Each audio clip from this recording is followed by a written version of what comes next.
हमने पहले भी कहा 77 अभियुक्तों को हम अब तक गिरफ्तार कर चुके हैं। कोई भी बचने नहीं पाएगा।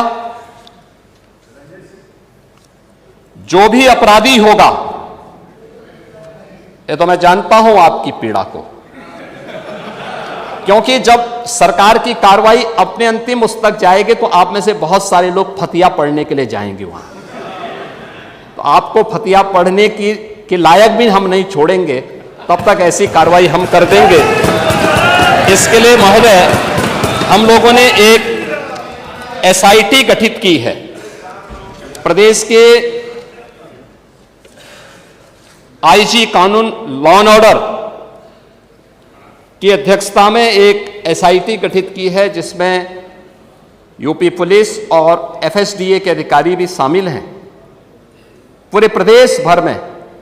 और इसमें कार्रवाई हमारी निरंतर चल रही है, और जो भी इसमें दोषी होगा, इसमें हमें इस कार्रवाई करने में कोई संकोच नहीं होगा। अब तक हमने कार्रवाई भी की है, और माफिया के खिलाफ कार्रवाई कैसे होती है, मुझे लगता है समाजवादी पार्टी से अच्छा कोई दूसरा उसका जो है जानकार नहीं होगा। समाजवादी पार्टी तो उसके बारे में बहुत अच्छी तरह पहले से परिचित है कि कैसे माफिया के खिलाफ कार्रवाई होनी चाहिए, और समाजवादी पार्टी की तड़पड़ाहट वह हम उसके माध्यम से समझ सकते हैं।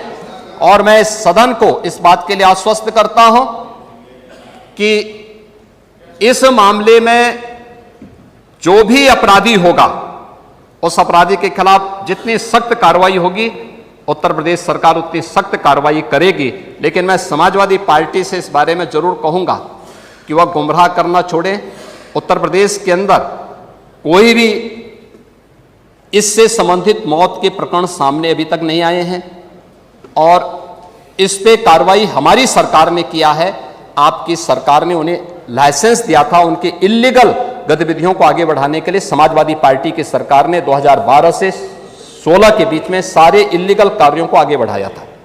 आपके मोबाइल पर तुरंत आएगी ब्रेकिंग न्यूज। स्क्रीन पर सबसे पहले दिखेगी बड़ी खबर। देश दुनिया की हर खबर एक जगह। अब आपके मोबाइल पर तुरंत फटाफट इंस्टॉल कीजिए न्यूज नेशन ऐप और रखिए खुद को अपडेट।